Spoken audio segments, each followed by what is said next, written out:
You probably picture Noah's Ark as a towering cathedral-like ship, multiple promenades, gigantic masts, a parade of animals lined up like guests at a floating zoo.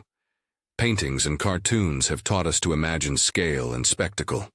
But read the Bible carefully, and a different picture emerges. Smaller, simpler, and altogether more purposeful. The ark described in Genesis is not a luxury liner. It is a sealed utilitarian vessel built for one task: to preserve life through judgment. What that means for how we should picture the ark, its size, its shape, its purpose, will surprise many who grew up on the popular image. Genesis 6 opens with a world in moral free fall. The text gives us a few terse but devastating lines. The earth was filled with violence. Humankind's imaginations were corrupt. God regretted making human beings. In that landscape appears a strange, almost offhand phrase, the Nephilim, mighty men or men of renown. The mention is brief, but its placement is heavy. It is set against the backdrop of escalating wickedness. Into that broken world God names one man differently: Noah, righteous, blameless, one who walked with God.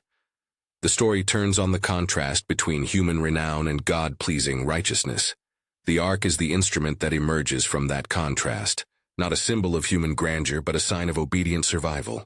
Before we start imagining timber-framed decks and elaborate enclosures, slow down and listen to the language of the command. God gives measurements and materials: a door in the side, a roof, 3 decks, a coating of pitch inside and out. The biblical account reads like an architect's brief. There is no mention of fancy fittings, no suggestion of long expeditions, no concern with sails or navigation. The instructions emphasize volume, ceiling, and the creation of space for life to continue. That functional vocabulary nudges us away from the image of a pleasure vessel toward something more like a floating arkoon, a box, a barge, a secure container. If that is unexpected, it is intentional to the text. The words of Genesis point at purpose, preservation, not spectacle.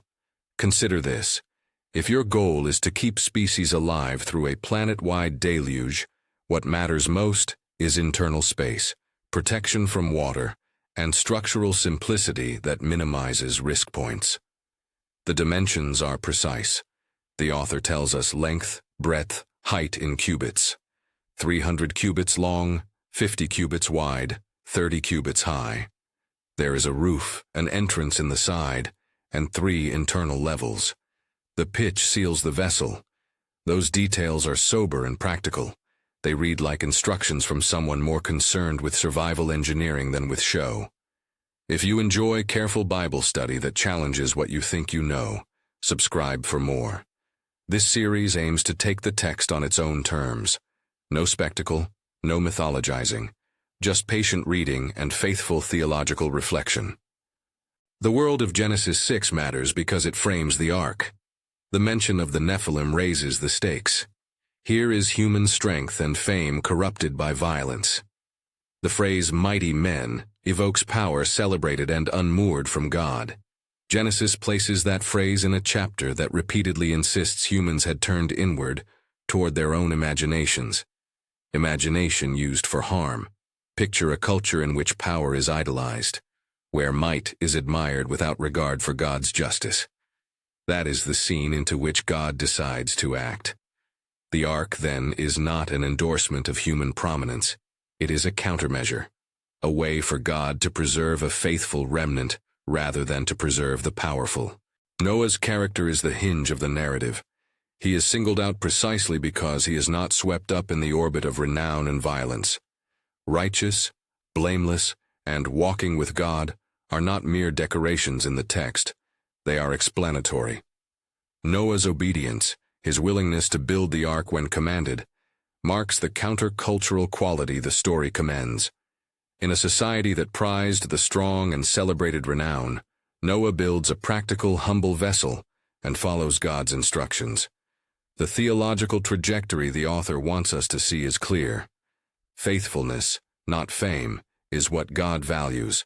So what do those biblical measurements actually mean in modern terms? Here, caution is wise.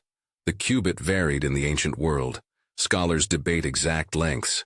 A common working range treats the cubit as roughly 18 inches, about 45.7 centimeter, at the shorter end to perhaps 20.5 to 21 inches, about 52 to 53 micrometer, at the longer end used in some traditions. If we use that conservative window, Genesis's 300 cubits translates to roughly 450 to 525 feet in length. The width of 50 cubits becomes about 75 to 87.5 feet, and the height of 30 cubits becomes about 45 to 52.5 feet. Presenting these as ranges keeps us faithful to the uncertainties of ancient measurements, while allowing a reasonable modern sense of scale.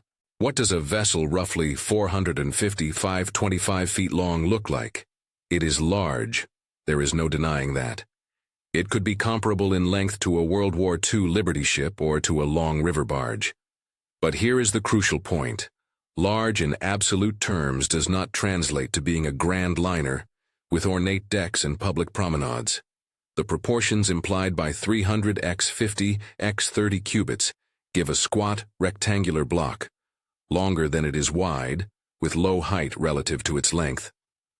The 3 decks mentioned in the text suggest stacked levels of storage and living space rather than sweeping, open public areas.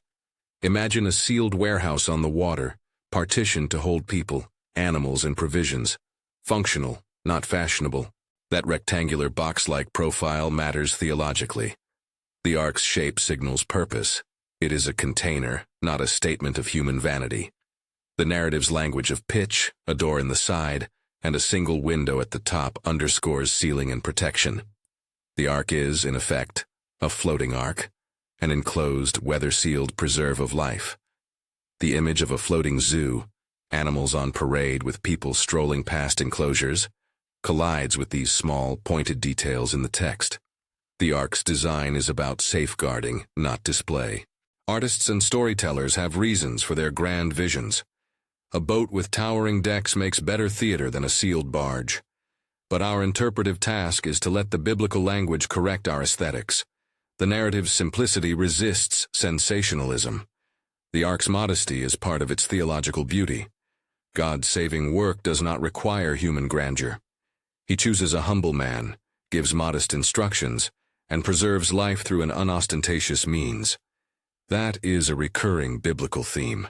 God's purposes often unfold in ways that undermine human expectations about power and glory. At the same time, the text gives us some striking functional details. 3 decks imply organization, space for people, space for animals, storage for food and supplies. A door in the side suggests an entry that can be sealed. A roof that covers the top indicates protection from rain and overflow. Pitch, used inside and out, provides waterproofing. Those features together point to durability and containment. The ark's priority is to maintain internal dry space and to resist the external waters. The biblical writer does not describe long voyages, exploration, or navigation. The ark's mission was survival and preservation through a cataclysm. Rather than indulging in speculative shipbuilding, the safer reading is to let these details form a theological metaphor, as well as a practical description. The ark represents God's initiative to gather and protect a faithful remnant. Its design and dimensions emphasize that the work of salvation in this story is focused, intentional, and concentrated on what matters: life, covenantal continuity, the seed of promise that will carry forward. It is not about human spectacle. It is about divine preservation. We should also place the ark in the broader biblical motif of giants and the inversion of power. Genesis 6's mention of the Nephilim sets a tone that echoes in later narratives. The Anakim among the conquered Canaanites, the Rephaim remembered in ancient lore, Og of Bashan with his iron bed, and the famous confrontation of David and Goliath. These later episodes do not change the meaning of Genesis 6, but they resonate with it. They remind us that human might, whether manifested as political domination, military prowess, or cultural renown, can be hollow or even corrupt when detached from covenantal fidelity. The repeated biblical counterpoint is that God's ways do not always conform to human expectations about scale and power. Smallness, obedience, and faithfulness are recurring instruments in God's economy. Think of David standing before Goliath, one shepherd boy armed with a sling, facing a heavily armored champion. The scene reframes power. What looks unstoppable by human standards is overcome by faith and skill under God's sovereignty. The ark functions in the same theological pattern. Facing a cataclysm that swallows the proud and mighty, God preserves through a humble vessel and a faithful family. The motif of giants fall and small faith prevails should change the way we read the ark's architecture. It turns our attention from the spectacle of human power to the quiet endurance of obedient trust. This is not to minimize the ark's physical magnitude. A boxed vessel of 450–525 feet in length and a height of around 45 to 52.5 feet with 3 decks was substantial and capable of holding the necessary living space. But the important corrective is against imagining luxury and extravagance. The biblical priorities suggest that the ark's interior was organized for life support, stalls or pens for animals, storage for grains and provisions, sleeping and working spaces for Noah's family, and areas reserved for waste management and ventilation. The text does not elaborate those plans, and we must not invent them. Yet the combination of dimensions and simple features implies a vessel organized by necessity. When artists and storytellers have tried to depict the ark as a floating circus, they often impose modern instincts onto an ancient text. We must resist the temptation to let imagination trump exegesis. The Bible provides selective details that point toward a particular kind of craft, a stable, sealed container built for survival. That reading yields practical questions worth exploring. How did the 3 decks function? How were animals and people arranged to maximize hygiene and minimize disease? What did it mean for Noah to live in such confined quarters for months, tending animals and provisions, while the world outside was overwhelmed? The text gives us glimpses that invite empathy rather than speculation. Picture the smell of pitch as crews or family members lacquer the timbers, sealing the seams. Imagine the labor of cutting beams and shaping planks with tools of the Bronze Age, wood smell, sawdust, and the steady rhythm of work under the long days. Picture the anxiety in the village as rains begin, then deepen into a flood that no one had known before. Inside the ark, there is the quiet rhythm of feeding animals, hearing unfamiliar calls in the dark, securing stores, and trusting God's promise amid the roar of waters. These images ground the narrative in human reality and draw out its moral and spiritual stakes. We should pause to note another important feature in Genesis. The ark is built before the rain starts. God gives the command, Noah obeys, and the construction is completed in the face of probable ridicule and misunderstanding. There is an ethical dimension here. Obedience precedes trust. Noah does not wait for signs that the waters are coming. His building is an act of faith. The ark's humbleness amplifies that faithfulness. It is not a monument to human mastery, but a practical obedience that anticipates God's intervention. At the edges of righteous obedience sit the Nephilim motif again. The term itself, often translated as the fallen ones or mighty ones, has provoked centuries of theological curiosity. The biblical text offers only a few descriptive lines and places them within a larger discourse about human violence and divine regret. It is not the primary aim of the narrative to provide an anthropology of supernatural hybrids. Rather, the Nephilim operate literarily. They magnify the sense of social chaos and the exaltation of power that the flood judgment addresses. When later texts and traditions recall giants like the Anakim or Og, they use these figures to underscore the biblical point that human power can appear impressive, yet ultimately be brought low by God's purposes. This thematic thread provides interpretive ballast when we consider the ark's apparent smallness. If the culture that produced the flood story prized strength and public renown, then God's choice of a modest vessel speaks directly against that valuation. The ark's design is a theological statement. God's saving project does not bow to popular metrics of greatness. The remnant that survives is not a list of the powerful but a family marked by faithful obedience.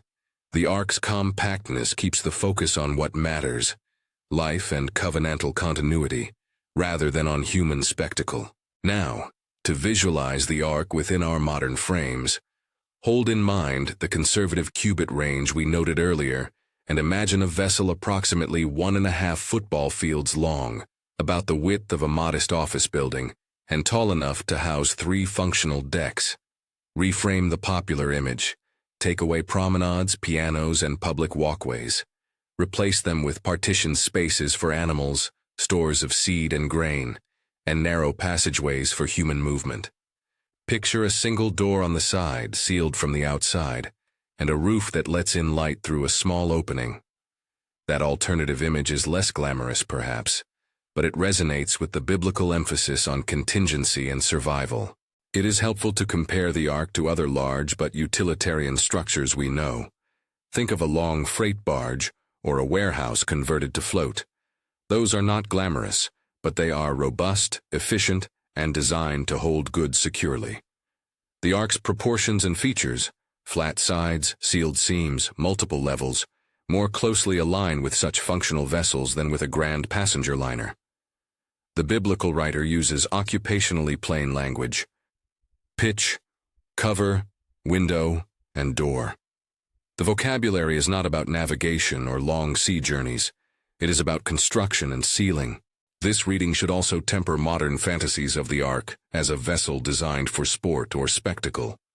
The ark was not intended to traverse oceans in pursuit of discovery. It fulfilled a single extraordinary purpose: to protect a seed of life through a catastrophic reset. The biblical focus is theological rather than technological. The ark is a means through which God acts to preserve a faithful line and to set creation on a path toward renewal. At the same time, honesty requires admitting what the text does not give us. Genesis does not provide a blueprint for animal husbandry aboard a floating vessel, nor does it specify how long-term human habitation was made tolerable. The narrative's theological focus leaves out many of the engineering minutiae that modern readers crave. That silence serves a purpose. It keeps our attention on the moral and covenantal drama, rather than on technical curiosity. We can imagine the practicalities, but we must not let conjecture displace the text's evident concerns.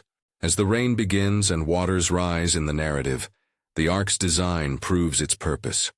But before we follow Noah into the deluge's heart and the months of isolation that follow, there is a crucial point to hold. The ark's modesty intersects with a larger biblical teaching about how God acts in the world. God often chooses means that are counterintuitive to human expectations: small vessels, overlooked people, surprising reversals. The ark fits within that pattern. It is a theological corrective to human fantasies of power. There is, too, a moral seriousness in Genesis that should give us pause. The same passage that prescribes the ark's measurements condemns the culture that made it necessary. The narrative juxtaposes structural preservation with moral judgment. The ark preserved life, but only by the judgment that removed corrupting influences. This dual movement, judgment followed by preservation, frames the ark as part of God's moral governance. It is not an exercise in preservation for preservation's sake. It is a directed act within a covenantal economy that will be sealed again at the story's end by the rainbow. All of this reframes the question of scale. The ark is big enough to do its work, but its true measure is theological, not architectural. When we ask whether the ark was smaller than you imagine, we are really asking whether we have been measuring greatness by the right standards. The biblical answer consistently is no. Greatness is not simply size, it is faithfulness and submission to God's purposes. Before we move into more detailed considerations, how the internal organization of the ark might have functioned, what life inside it felt like, and how later biblical echoes of giants reinforce the theological message, we should hold fast to the interpretive rules that guide this reading. Treat measurements as ranges, not exact science.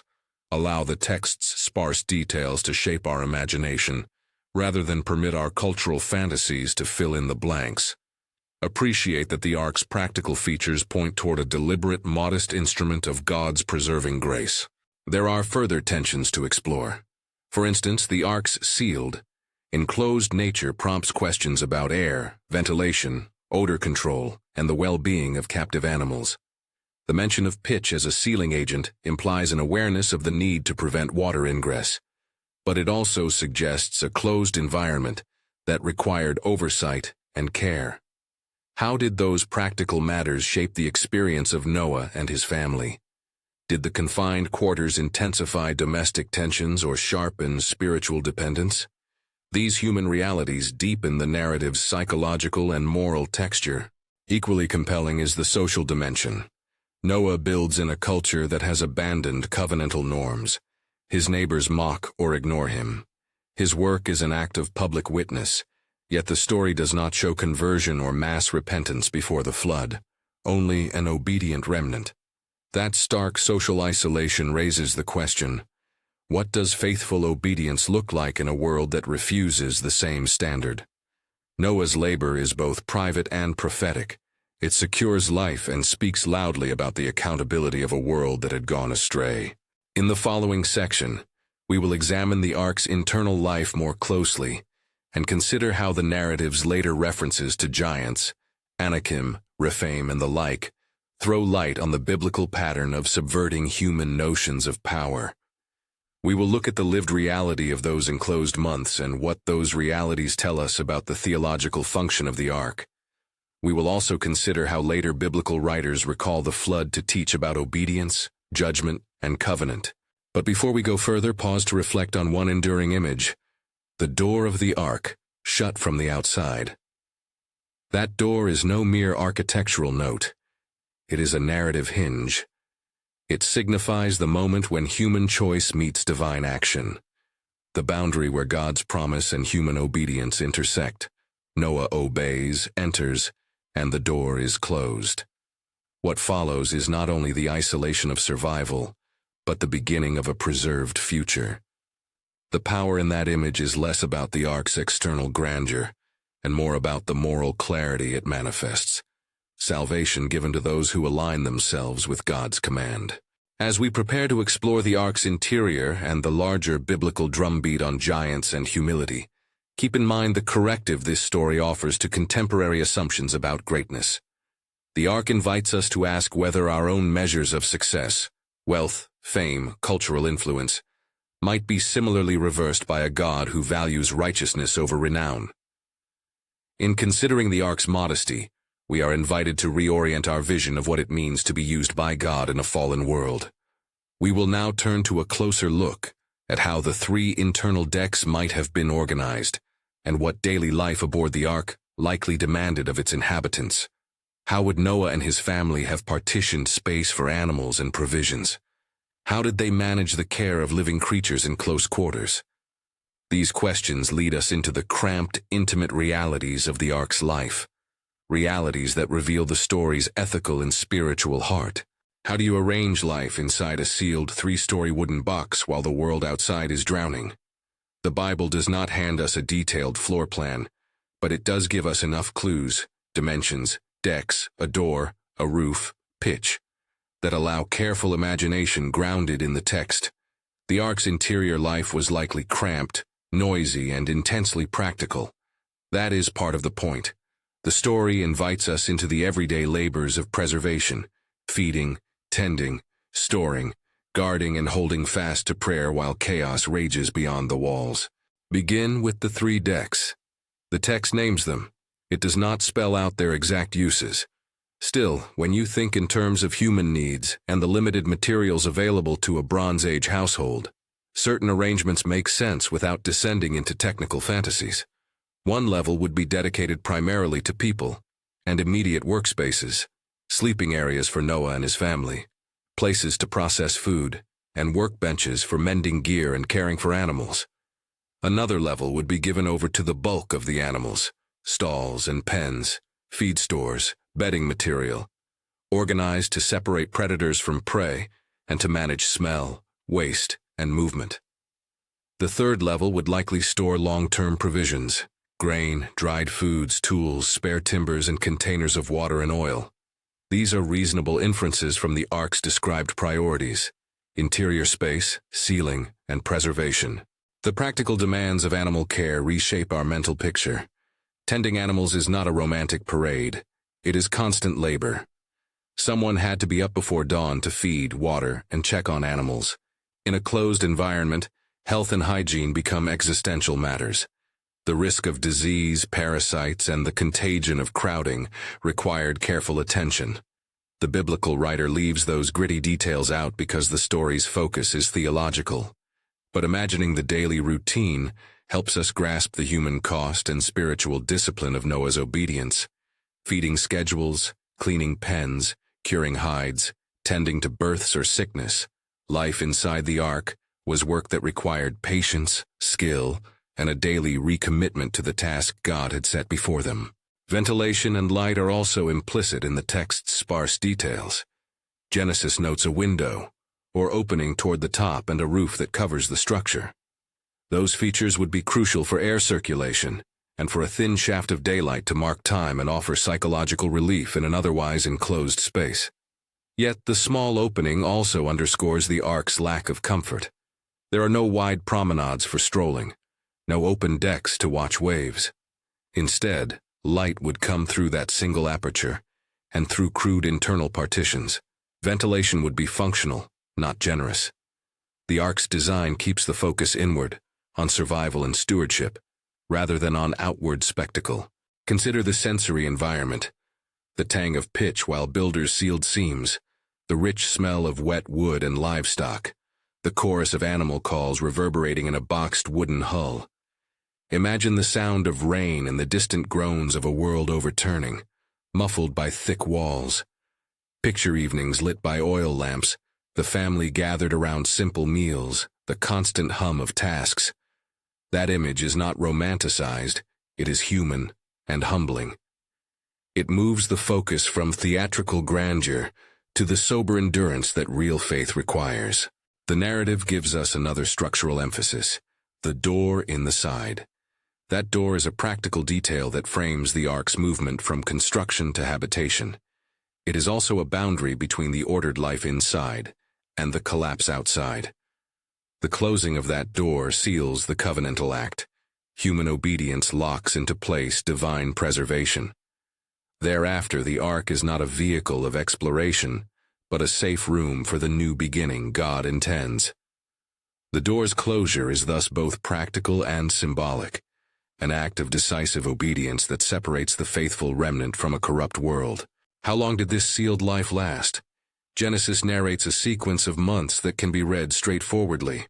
The rain falls for 40 days and nights, waters prevail 150 days, and the ark rides the rising flood until the waters begin to abate. After many weeks, the ark comes to rest on the mountains of Ararat.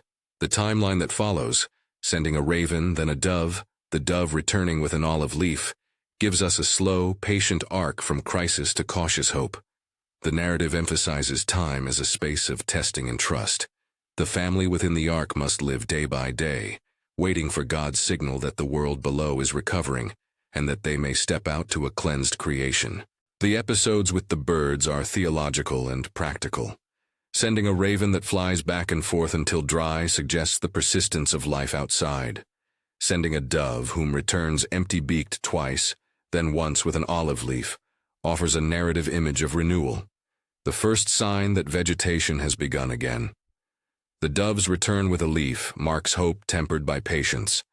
It is a small, concrete sign that the economy of life is restarting. Those bird episodes are not mere embellishment. They chart the psychological movement from waiting in fear to trusting in God's promise. When the waters finally recede and the family steps out, the text narrates Noah's immediate response. He builds an altar and offers sacrifice.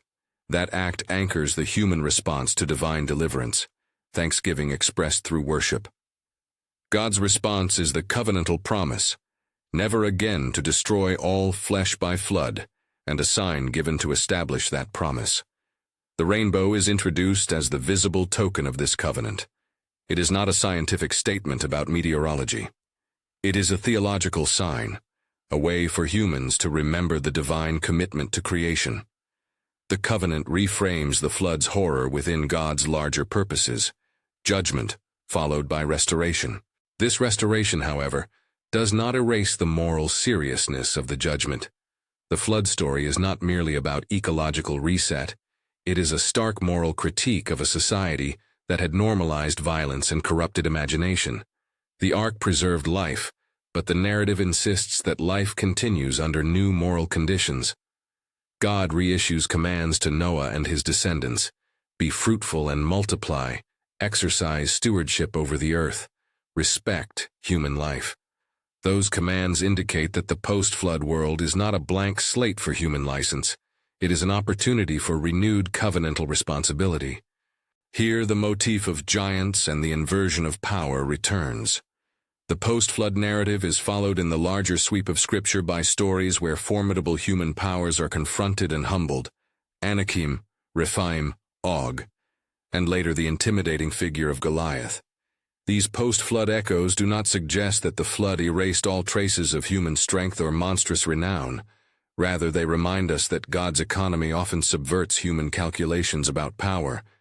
Giants appear and are, in the biblical imagination, eventually measured and faced by God's instruments, sometimes human and small, sometimes divine and unexpected. The ark's modesty is part of that pattern: salvation through means that defy human expectations. What does all this mean for how the ark functions as a theological sign for us? First, it underscores the primacy of obedience. Noah's work prior to the flood, building, sealing, preparing, was an act of trust, often undertaken without public validation. Obedience here is not rewarded with immediate applause. It is rewarded with preservation and a covenant that shapes future human life. The ark story calls us to consider the ways we invest in quiet, faithful labor: raising children, caring for neighbors, doing steady, unglamorous work for the sake of life. Those acts often look small and are mocked by culture, yet they are the channels through which God continues his purposes. Second, the ark models wise stewardship. The crew within needed to manage supplies, tend animals, and preserve life over months. Today, stewardship may take different forms: the careful management of time and resources, the cultivation of character in families and communities, the disciplined preservation of truth and mercy in relationships. The ark's contained space presses us to think about what we protect and why.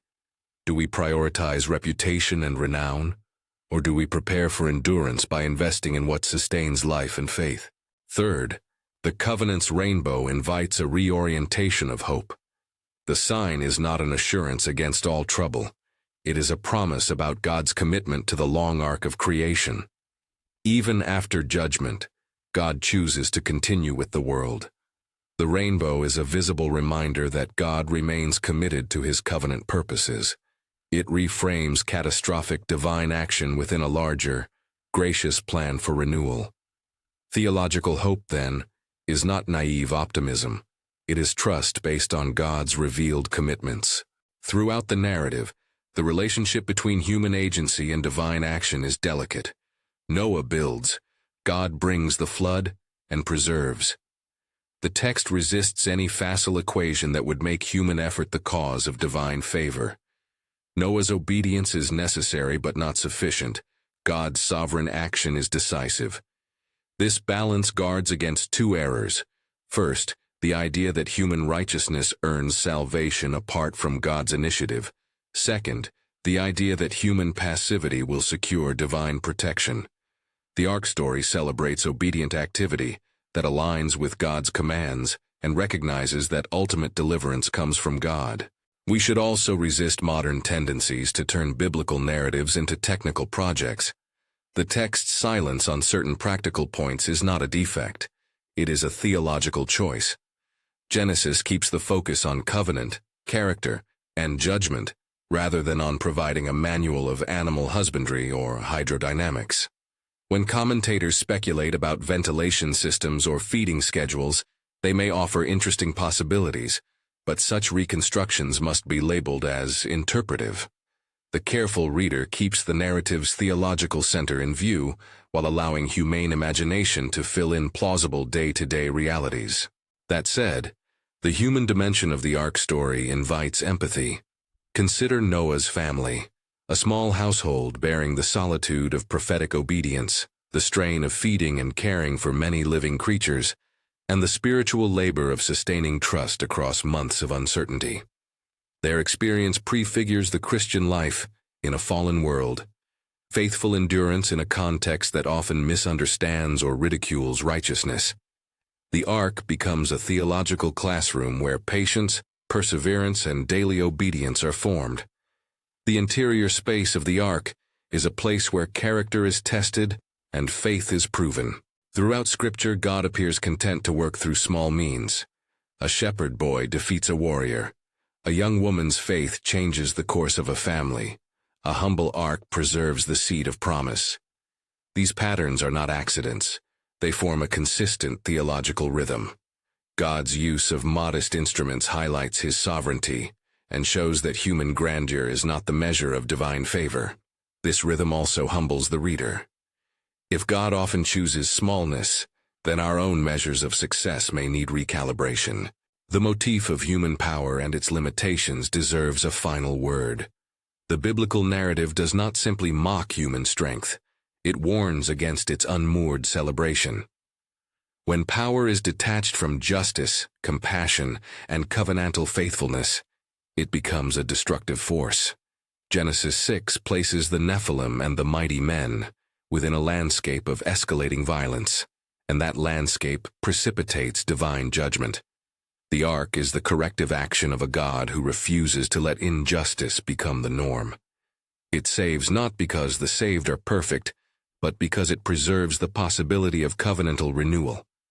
When the family leaves the Ark and the world begins anew, the story's last movements bind judgment to mercy and law to grace. God establishes ethical norms, respect for life, limits on violence, that will govern human communities. The rainbow stands as a sign of God's committed restraint. He will not destroy the earth again by flood. But the covenant does not remove human responsibility. It establishes it. The Ark's modesty then extends into the post-flood world as a model for how communities should be organized.